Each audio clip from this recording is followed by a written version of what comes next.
Ekonomi kalian lagi sulit tapi pengen banget ganti sepatu lari baru? Beli ini aja, sepatu lari buatan lokal yang harganya sangat masuk akal. Worth it lagi. Home run, touchdown, buzzer beater, do it all now, top corner talking home run, touchdown, buzzer beater, do it all now, top corner like all in, lit the fire when you doubt it, now I'm all in, put me with the best, bring the stars in. Halo Runners, balik lagi bersama gue Hafiz Gemilang di channel Head Shoes Indonesia. Seperti biasa, sebelum gue ceritain gimana rasanya pakai sepatu ini, kalian harus tahu dulu nih, kalau gue adalah pelari yang awam, yang masih jauh lah dari kelas intermediate atau elite level. Jadi perspektif yang kalian dapetin adalah bagaimana rasanya sepatu lari kayak gini dipakai sama pemula. Dan kali ini kita akan bahas cukup fenomenal sih sepatu ini tuh. Sepatu buatan lokal dari Surabaya tepatnya, Laikan Sonic 1.0. Ini sepatu lari yang kalau kita lihat di marketplace gitu ya, harganya 300 ribuan teman-teman. Bahkan kalau kalian lagi beruntung, lagi promo misalnya ya, bisa dapet di angka 310 ribu, tapi secara resmi ini harganya sekitar 370 ribuan. Dan ya ini sepatu yang tadi di awal gue bilang sepatu yang worth it. Kenapa worth it? Karena ini sepatu lari yang bisa dipakai. Banyak sepatu lokal yang harganya tuh di bawah 500 ribu gitu ya, 200 ribu, 300 ribuan, tapi ya sekadar gimmick aja, gimmick sepatu lari. Padahal dipakai lari tuh agak-agak kurang pas gitu. Kalau ini enggak.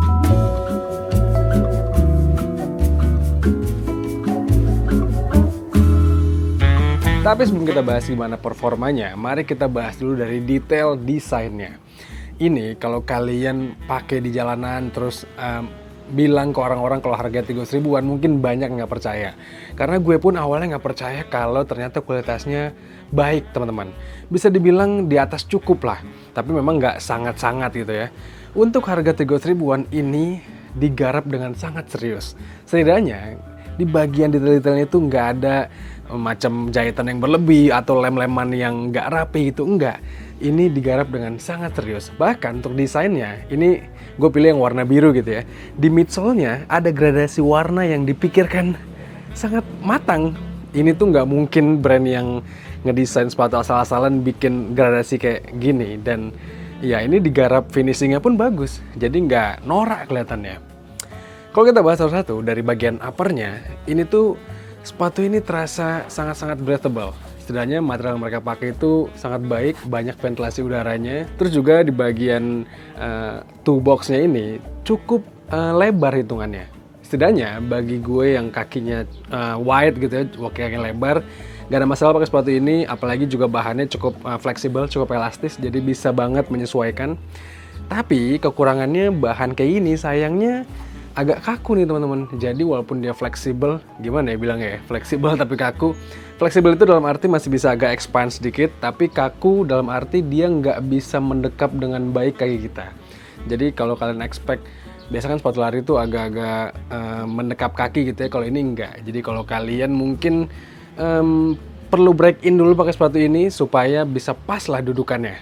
Selain itu di bagian stangnya kelihatan berbobot teman-teman, cukup fleksibel sih. Tapi berbobot ini kalau basah agak PR nih ya, agak PR ngeringinnya. Dan kalau kita lari di kondisi yang sekarang awal tahun kayak gini, ya mungkin hindari kena genangan karena agak lama proses untuk pengeringannya. Terus juga di bagian heel lock-nya nggak ada masalah sama sekali, cukup bisa memberikan support yang baik kepada tumit kita. Walaupun ya ini gue pakai kurang lebih sekitar 50-an kilometer gitu ya. Di bagian-bagian sini jahitan-jahitannya agak sedikit banyak yang ngelupas nih. Jadi ya untuk durabilitas ini patut dipertanyakan nih.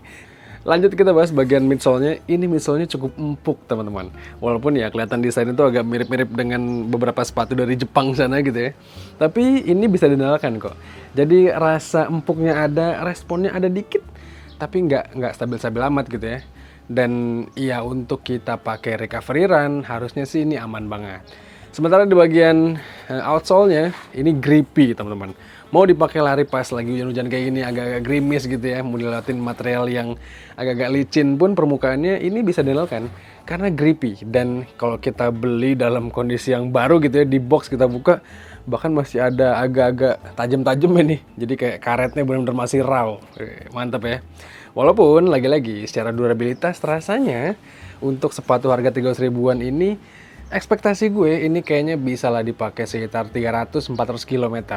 Kalau di atas itu sih mungkin kalau kalian lari yang nggak terlalu ekstrim atau bobot badan kalian ideal dan form lari kalian bener, ya mungkin masih bisa dipakai lah. Tapi untuk dapetin 300 aja menurut gue udah cukup baik. Secara desain, ini sepatu yang menurut gue menarik dan lagi-lagi kata kuncinya adalah digarap dengan serius. Jadi dengan harga segitu, ya sepatu ini worth it pastinya.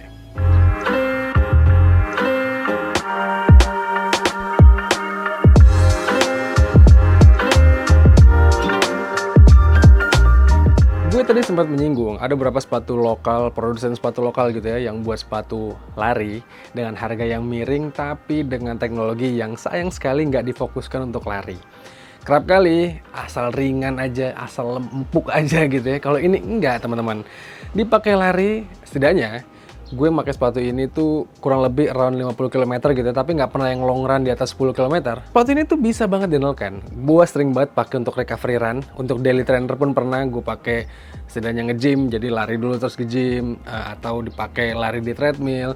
Dipakai temporan masih oke, walaupun interval agak-agak kurang responsif gitu ya. Tapi setidaknya ini sepatu yang bisa banget memenuhi banyak jenis latihan kita. Itu kata kuncinya. Dan sepatu ini juga kebantu karena bobotnya yang enteng banget. Ini adalah sepatu lokal yang harganya terjangkau dan entengnya kebangetan nih.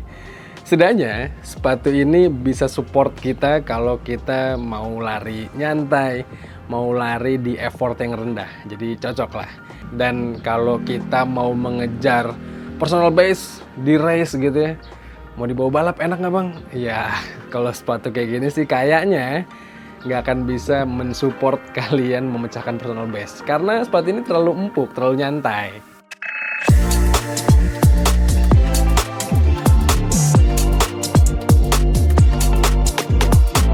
Well, dengan segala kelebihan dan kekurangannya, yang which is banyakkan kelebihannya sebenarnya dibanding kekurangannya. Kekurangannya itu sepatu ini tuh agak durabilitasnya patut diuji gitu ya. Tapi setidaknya di pengetesan awal gue ini ya under 50 km udah mulai banyak bagian-bagian jahitan yang terbuka. Terus juga ada banyak yang busanya nongol-nongol nih teman-teman. Jadi kayaknya sih durabilitasnya nggak bisa diekspektasikan terlalu banyak lah gitu, nggak terlalu jauh lah jarak tempuhnya. Tapi ya dengan harga 300 ribuan, jelas ini sepatu yang worth it. Lagian cari sepatu lari yang di bawah 500 ribu, tapi pengen semuanya rata kanan, ya agak sulit ya teman-teman deh. Dan sebelum kita tutup sepatu ini, kita kasih rating dulu. Hatches Runner ngasih rating sepatu ini 7 dari 10 untuk Leica Sonic 1.0 ini. Dan dengar namanya Sonic 1.0 artinya mereka membuka diri untuk mengupgrade sepatu ini. Kelak akan ada mungkin Sonic 1.5, 1.2, 1.3 atau langsung Sonic 2.0. Ya kita tunggu aja. Tapi setidaknya langkah awal Leica untuk membuat Sonic ini jelas menarik.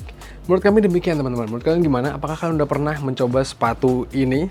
Atau udah pernah mencoba sepatu lari dari brand Leica? Coba sampaikan pengalaman kalian di kolom komentar video kali ini. Dan bisa berbagi juga perspektif lain tentang sepatu ini kepada penonton-penonton lain. Dan seperti biasa jangan lupa juga untuk follow sosial media kami. Ada Hatches Runner, ada Hatches Indonesia, ada Hatches Store. Kalian bisa belanja-belanja dan cek semuanya di situ. Kalau gitu teman-teman, sekian aja. Gue pamit. Stay safe, stay healthy, dan bye-bye.